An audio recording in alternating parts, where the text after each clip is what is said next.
Video like जरूर कर लीजिए और ऐसे वीडियो लगातार फ्री में पाने के लिए चैनल को तुरंत सब्सक्राइब कर लीजिए और बेल आइकन को जरूर टैप कर लीजिए ताकि आगे भी सारे वीडियो आपको मिलते रहे। यूट्यूब में फॉलो करते हैं तो प्लीज ये वाला फ्री टेलीग्राम चैनल जरूर ज्वाइन कर लीजिएगा। सारे नोटिफिकेशन सारे अपडेट यहीं पे आते हैं, ध्यान रखिए। हमारी टीम के पेड कोर्सेज से जुड़ने के लिए आप दिए गए नंबर्स पे संपर्क कर सकते हैं। इसके अतिरिक्त ये ज्ञान सर का व्हाट्सएप नंबर है, आप यहाँ से भी संपर्क कर सकते हैं। अगर अभी तक आपने हमारा application study for civil services install नहीं किया तो प्ले स्टोर पर जाइएगा, study for civil services application install कीजिएगा। चलिए बढ़ते हैं आगे अपने क्लास की ओर। कि इस क्लास में हम लोग RO-ARO 2023 के लिए रीजनिंग के प्रैक्टिस सेट को देखेंगे। इससे पहले हम लोगों ने कुछ प्रैक्टिस सेट देख रखा है, अगर आपने नहीं देखा है तो आप उसको चैनल पर देख लीजिएगा। देखिए पहला प्रश्न यहाँ पे सिलॉक्स का प्रश्न दिया, इसमें स्टेटमेंट ये दे रखे हैं ऑल हॉल्स आर टायर्स। तो यहाँ पे इसका वेन डायग्राम बनाते हैं, जितने के जितने हॉल्स हैं सब क्या है, सब टायर्स हैं। अगला स्टेटमेंट क्या है, सम टायर्स आर व्हील। देखिए सम टायर्स का जो दायरा है ये व्हील में है।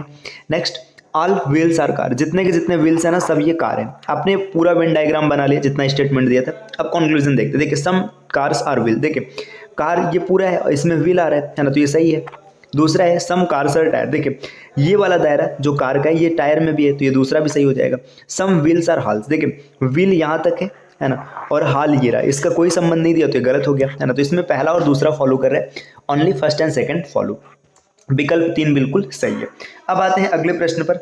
प्रश्न यहाँ पे देखिए क्या दे रखा है, ये इंग्लिश वर्जन है और यहाँ पर हिंदी दिया, Lalit is elder than Prakash and Kishore. देखिए जो ललित है ना ये प्रकाश से बड़ा है और ललित किशोर से भी बड़ा है, लेकिन अब ये नहीं मतलब प्रकाश और किशोर के बारे में नहीं पता है, खाली इतना पता चल गया कि ललित इन दोनों से बड़ा है। आगे बोला जा रहा है Mukesh is elder than Rakesh but not as tall old as Lalit. देखिए जो मुकेश है ना ये राकेश से क्या है, टॉल है। मतलब जो मुकेश है, मुकेश ये टॉल है राकेश से, इतना हमने बना लिया। लेकिन यहाँ पे बोला जा रहा है ना कि उतना बड़ा नहीं है जितना कि ललित है। इसका मतलब पता है क्या, मुकेश ललित से छोटा है ना, तो यहाँ पर ये बन गया। आगे दिया Prakash is younger than Rakesh, ठीक है प्रकाश जो है ना राकेश से छोटा है, मतलब प्रकाश यहाँ पर आ जाएगा, ठीक। फिर आगे बोला जा रहा है but is not the youngest. अब प्रकाश यहाँ पे, लेकिन प्रकाश सबसे छोटा नहीं है, प्रकाश से छोटा भी कोई आएगा है ना। अब इसके बाद आगे क्या है, यहाँ पे देखिए जब प्रकाश को आप यहाँ पर सेट करेंगे ना तो खाली अब एक ही आदमी बचा है। कौन बचा है, यहाँ पे जो के जिसका नाम है मतलब किशोर, ये किशोर यहाँ पर सेट हो गया। अब इसमें पूछा जा रहा है हु इज द एल्डेस्ट। तो देखिए यहाँ पे ये पूरा का पूरा जो पैटर्न है ये सेट हो चुका है। कैसे सेट हुआ एक बार फिर से समझिए। देखिए Lalit is elder than Prakash and Kishore, जो ललित है ये प्रकाश से बड़ा है और ये किशोर से भी बड़ा है, ठीक। इसके बाद दूसरा स्टेटमेंट क्या दिया, Mukesh is elder than Rakesh. Mukesh जो है ना राकेश से बड़ा है, ठीक है यहाँ पे ये ड्रॉ किया गया, मुकेश राकेश से बड़ा है but not as old as Lalit, लेकिन ललित से बड़ा नहीं है। जब ललित से बड़ा नहीं मतलब ललित क्या होगा, मुकेश से बड़ा होगा। हमने यहाँ पे ललित को सेट कर दिया। Prakash is the younger than Rakesh, देखिए जो प्रकाश है ना ये राकेश से छोटा है, ये है सॉरी हाँ सही है, सही प्रकाश राकेश से छोटा है। लेकिन फिर बोला जा रहा है कि सबसे छोटा नहीं है। जब सबसे छोटा नहीं तो बचा खाली एक आदमी, कौन बचा है, किशोर बचा है, तो किशोर यहाँ पर सेट हो जाएगा। अब ये पूरा का पूरा पैटर्न मतलब यहाँ पे बन चुका है जो भी स्टेटमेंट दिया था। अब इसमें पूछा जा रहा है कि who is the eldest. Eldest मतलब सबसे बड़ा कौन है, तो सबसे बड़ा आपको दिख रहा है एल, एल फॉर ललित है, तो इसमें विकल्प 1 बिल्कुल सही हो जाएगा। अब आते हैं अगले प्रश्न पर। देखिए प्रश्न यहाँ पर दिया है 4 लड़कियां और 4 लड़के केंद्र की ओर मुंह करके बैठे हैं, वे कोनों पर में और वर्ग के किनारों के मध्य बिंदु पर एक एक बैठे। मधु उषा के विपरीत तिरछी बैठी है जो कि गीता के दाईं ओर है, राय गीता के बगल में है और गोपी के सामने है, जो बोस के बाईं ओर है। सुमा मधु के दाएं नहीं बल्कि प्रेमा के विपरीत है। बोस के विपरीत कौन है। देखिए जब कभी भी पजल वर्जन का ऐसा क्वेश्चन है तो आप आराम से इत्मीनान के साथ इसको टैकल करिएगा, आराम से आप कर लेंगे, कोई दिक्कत नहीं आएगी। देखिए हमने यहाँ पर एक स्क्वायर बनाया, अब स्क्वायर में ये इसका कॉर्नर हो गया और ये 4 कॉर्नर हो गए और यहाँ पर 4 इसका मिडल हो गया। इस प्रकार से बैठा है क्या। अब बोला क्या जा रहा है, देखिए कि जो मधु है उषा के विपरीत बैठी है और तिरछी का मतलब देखिए डायगोनली पर है, मतलब ये अगर मधु यहाँ पर आएगी तो उषा को यहाँ पर आना पड़ेगा, ठीक। आगे क्या बोला जा रहा है, जो कि गीता की दाईं ओर है। देखो जो मधु है ना गीता की दाईं ओर है, मतलब गीता यहाँ पर आएगी। जब कभी भी इन साइड फेस होता है तो राइट आपका हमेशा ऐसे चलता है और लेफ्ट आपका ऐसे चलेगा, मतलब अपोजिट रहेगा जस्ट। देखिए इधर अगर आप ऐसे घूमेंगे ना एंटी क्लॉकवाइज तो इसको राइट माना जाएगा और क्लॉकवाइज घूमेंगे तो लेफ्ट माना जाएगा। तो यहाँ पे देखिए ये जो बोला गया था हमने इसको सेट कर लिया। अब आगे क्या बोला गया, देखिए राय गीता के बगल में बैठा। देखो यहाँ पे गीता है तो अब बगल में खाली एक ही जगह खाली है तो राय यहाँ पर बैठेगा, ठीक है राय हो गया। जो गोपी के सामने, देखिए अब ये गोपी के ठीक सामने, मतलब अगर राय यहाँ पर आ गया तो गोपी को यहाँ पर आना पड़ेगा, ये गोपी हो गया। फिर आगे क्या है, जो बोस के बाईं ओर है, तो गोपी ना बोस की बाईं ओर है, मतलब बोस को यहाँ आना पड़ेगा तभी इसके बाईं ओर हो पाएगा। ये हो गया।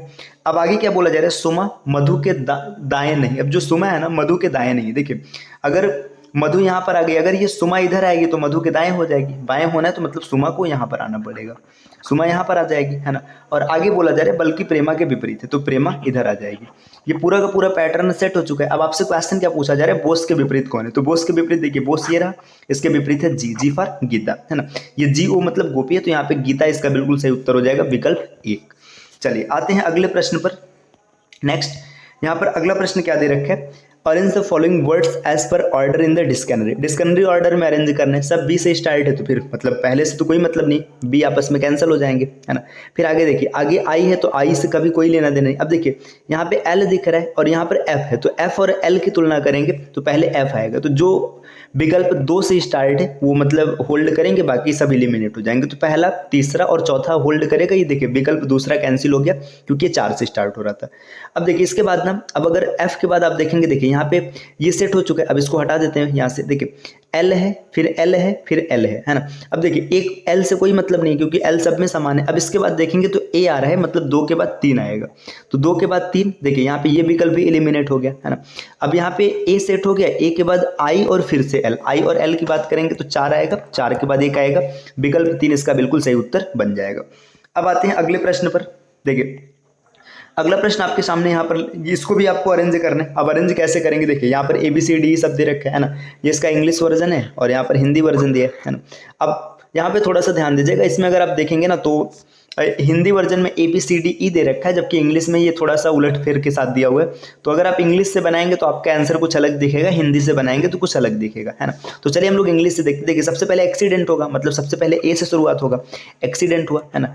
एक्सीडेंट होने के तुरंत बाद देखो, अब यहाँ पे देखेंगे तो सभी ऑप्शन होल्ड कर रहे हैं, ठीक। अब एक्सीडेंट होने के बाद क्या होगा, अब एक्सीडेंट होगा तो देखो आपके पास, आप किसके पास जाएंगे, डॉक्टर के पास जाएंगे, है ना। डॉक्टर के पास जाएंगे मतलब विकल्प सी मिलेगा, तो AC। देखिए यहाँ पे विकल्प तीसरा एलिमिनेट हो गया और चौथा एलिमिनेट हो गया, ठीक।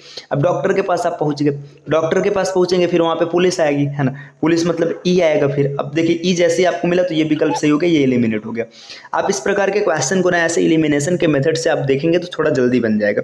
और कोई भी क्वेश्चन है ना एक एक करके नहीं पढ़ना। देखो जैसे क्वेश्चन है तो ऐसा नहीं कि लाइन बाय लाइन पढ़ रहे हैं। क्वेश्चन पढ़ने का नजरिया क्या होना चाहिए ना, ऐसे पूरा क्वेश्चन एक साथ देखिए और तुरंत स्कैन कीजिए दिमाग में कि मतलब क्या क्या डेटा दिया, आपको तुरंत पता चल जाए।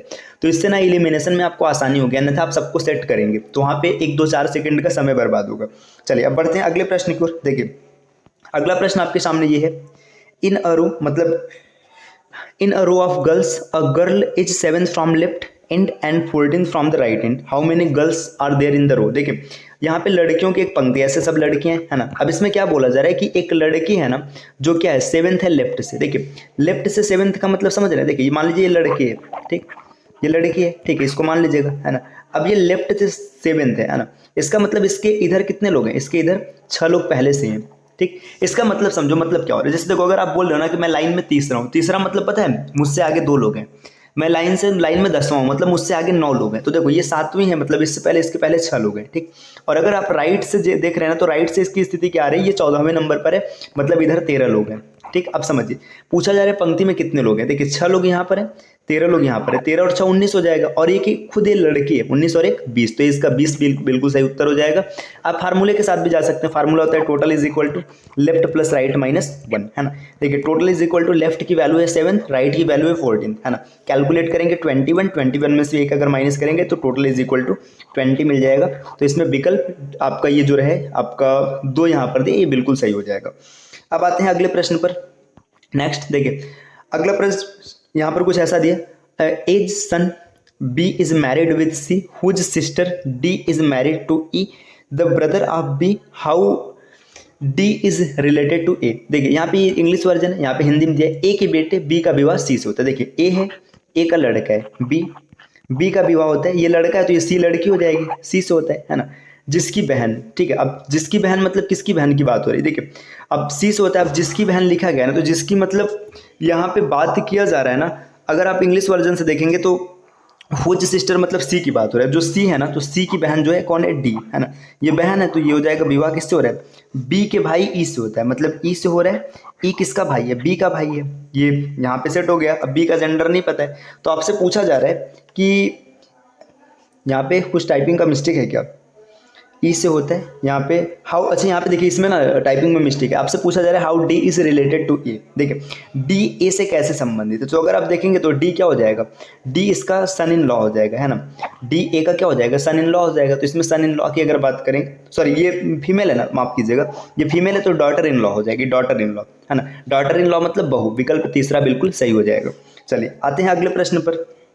नेक्स्ट अगला प्रश्न यहाँ पर दे रखा है, the number of letters skipped in between adjacent letter in a series of 5, which of the following series observes this rule, है ना, मतलब यहाँ पे ये बताया जा रहा है कि मतलब 5-5 करके ना स्किप किए जा रहे हैं लेटर्स को, तो आपको बताओ कौन बिल्कुल सही तरीके से फॉलो कर रहे हैं। तो आप इसको देख लीजिएगा, आप आराम से कैलकुलेट कर लेंगे, है ना, इस क्वेश्चन का उत्तर क्या बनेगा आप इसको कमेंट कीजिएगा। चलिए अब आते हैं अगले प्रश्न पर। नेक्स्ट प्रश्न संख्या अगला यहाँ पर दिया है कि जो न्यूज़ है, न्यूज़ को ऐसे लिखा जाता है, देखिए NEWS, न्यूज़ को क्या लिखा जा रहा है, न्यूज़ को लिखा जा रहा है WENS, ऐसा लिखा गया है ना। इसमें देखिए क्या क्या गया, W को पहले कर दिया गया, N को यहाँ कर दिया गया, E और S पे कोई फर्क नहीं आया। तो आपसे पूछा जा रहा है कि मेट को कैसे लिखा जाएगा, तो METE। अगर इसकी बात करेंगे तो T को हम लोग यहाँ कर देंगे, है ना, M को यहाँ कर देंगे, A और E ऐसे ही रहेगा, तो टेम इसका या फिर ये जो TAME है इसका बिल्कुल सही उत्तर बनेगा विकल्प 1।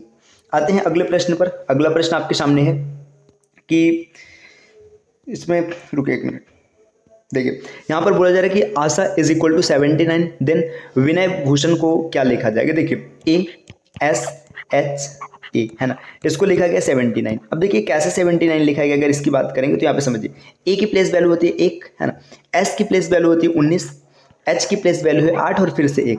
अगर आप इसको कैलकुलेट करेंगे तो 79 पहुंचने का कोई विकल्प नहीं दिख रहा है। अब देखिए 79 का विकल्प इसलिए नहीं दिख रहा है क्योंकि यहाँ से पहले तो कैलकुलेशन पे ये पहुंचेगा नहीं, और ये एक प्राइम नंबर है ना।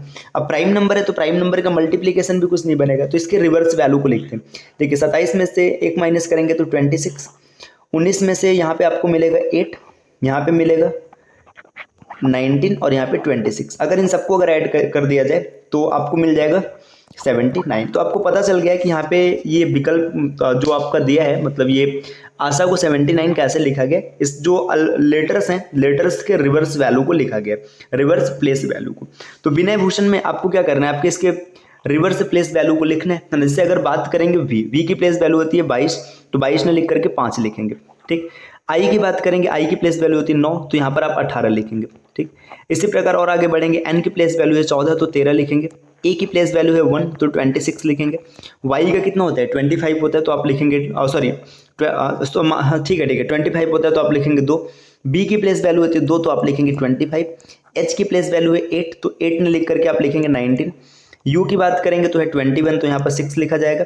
एस की अगर बात करेंगे 19 है तो 8 लिखेंगे, एच पर 19 लिखेंगे, ए पर 26 लिखेंगे और एन पर 13 लिखेंगे। अब इन सबको जोड़ देंगे, है ना। जोड़ने के बाद जो आपका विकल्प मिलेगा वही बिल्कुल सही होगा। आते हैं अगले प्रश्न पर। देखिए अच्छा यहाँ पे ये लास्ट प्रश्न था आज की इस टेस्ट सीरीज का। अगर आप इसी प्रकार तैयारी करना चाहते हैं तो हमारी टीम के पेड कोर्सेज से जुड़ने के लिए इन नंबर्स पे आप संपर्क कर सकते हैं। इसके अतिरिक्त प्ले स्टोर से स्टडी फॉर सिविल सर्विसेज का एप्लीकेशन जरूर इंस्टॉल कीजिएगा और हमारे चैनल CSAT प्रिपरेशन को सब्सक्राइब कीजिएगा। वीडियो अगर आपको पसंद आए तो लाइक कीजिएगा और अपने फ्रेंड्स के साथ शेयर कीजिएगा।